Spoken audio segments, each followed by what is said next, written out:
Bismillahirrahmanirrahim. Yang saya hormati Ibu Dr. Samusida MPD dan Ibu Dr. Randa Ratnawati TM Hum. Assalamualaikum warahmatullahi wabarakatuh. Nama saya Putri Nurhaliza dari kelas 01 Sarjana Terapan Tata Boga. Pada kesempatan kali ini saya akan memberikan hasil observasi saya ke dunia industri makanan. Yang pertama ada profil. Nama pemilik yaitu Bapak Haji Lukman A.R. Gasing SEMM, berdiri usaha sejak tahun 1993. Usaha ini beralamat di Jalan Sunisari 4 nomor 15 Kota Makassar. Jam operasional adalah pagi pada jam 8 pagi sampai jam 5 sore, malam yaitu pada jam 10 malam sampai jam 7 pagi. Jumlah karyawan pada usaha ini berjumlah 35 orang, terbagi atas 2 shift, yaitu shift pagi dan shift malam disesuaikan dengan kondisi pesanan. Adapun bagian-bagian dari 35 orang itu yaitu adalah yang pertama security yang bertugas mengecek keamanan dan memeriksa keadaan pegawai pada saat datang dan pada saat pulang. Yang kedua ada bagian umum. Bagian umum ini tugasnya mempersiapkan peralatan order ke tempat konsumen agar konsumen bisa melihat secara langsung bagaimana persiapan peralatan yang akan dilakukan. Selanjutnya ada bagian purchasing yaitu menerima dan mengecek bahan baku yang masuk. Selanjutnya ada bagian kitchen yang tugasnya menyiapkan bahan makanan yang akan diolah serta memasak masakan sesuai dengan pesanan. Selanjutnya lagi ada bagian washer atau bagian cuci piring yang memilah-milah sendok dan piring yang akan dicuci. Setelah itu menyimpan semuanya pada tempatnya masing-masing. Selanjutnya ada bagian personalia atau bagian marketing.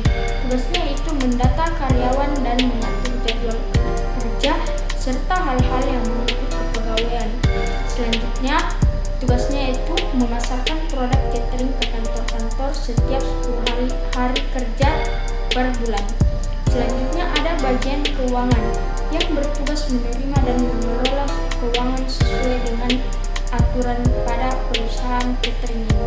Kedua adalah sejarah. Sejarah awal terbentuk usaha ini yaitu sang pemilik hanya membantu ibu yang biasa memasakkan makanan jika ada tetangga yang punya hajatan. Merasa apa yang dilakoninya berpotensi besar, Haji Lukman kemudian melakukan hal yang bijak dengan membadan hukumkan usaha ibunya tersebut. Alhasil, omset ratusan juta kini ia bisa peroleh dalam bisnis catering ini. Yang ketiga adalah struktur organisasi. Struktur organisasi pada usaha ini terlampir pada PPT yang telah saya buat. Yang keempat adalah jenis usaha. Jenis usaha ini yaitu jasa boga yang terdiri dari supplier bahan makanan, catering, serta rumah makan. Yang kelima ada perencanaan. Perencanaan dalam usaha ini terdiri dari dua, yaitu perencanaan jangka panjang dan perencanaan jangka pendek. Perencanaan jangka panjang yaitu bagaimana catering ini ke depan, memajukan catering ini lebih baik dan lebih profesional mengikuti keadaan dan kondisi yang berlaku pada saat ini. Dan yang kedua adalah jangka pendek. Jangka pendek dari usaha ini yaitu bagaimana memasarkan produk ini ke konsumen secara profesional dan terarah. Yang keenam adalah analisis SWOT.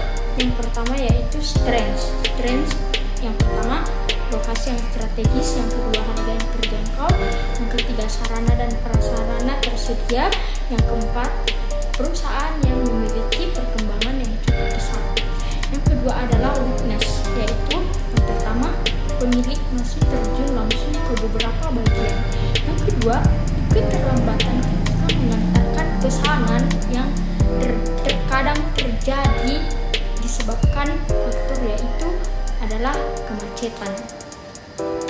Yang ketiga adalah opportunity, yaitu yang pertama penjualan dilakukan secara blended yaitu online dan offline, terdiri dari kunjungan ke beberapa instansi atau rumah dan lain-lainnya. Yang kedua tersaji dalam kreasi dan cita rasa yang tinggi. Yang terakhir adalah trade. Trade yang pertama persaingan harga, kenaikan bahan baku yang terkadang kita tidak bisa memungkiri, dan yang terakhir adalah ke keadaan alam yang tidak dapat diperhatikan. Yang ketujuh adalah sistem pelayanan. Sistem pelayanan pada usaha ini yaitu terlebih dahulu melakukan order bisa melalui sosial media maupun datang langsung ke lokasi usaha, dan pemesanan minimal 2 hari sebelum acara. Yang kedelapan adalah pengkoordinasian. Koordinasi antara direktur dengan manajer masing-masing bagian, dan manajer masing-masing bagian tersebut menyampaikan lagi ke dalam bagian-bagian ke dalam lingkup catering ini.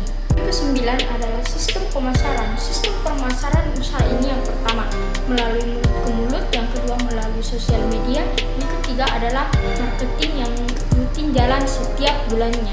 Yang ke-10 adalah sistem penggajian. Sistem penggajian pada usaha ini yaitu bulanan sesuai dengan standar upah dari Dinas Ketenagakerjaan. Terakhir, pada observasi ini yaitu interaksi sosial. Interaksi sosial yang terjadi pada usaha ini yaitu melayani pelanggan dengan hati.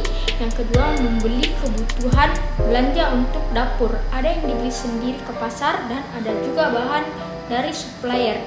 Yang ketiga yaitu interaksi antara owner dan karyawan. Demikianlah tadi tugas observasi dunia industri makanan saya. Lebih dan kurangnya mohon dimaafkan. Wassalamualaikum warahmatullahi wabarakatuh.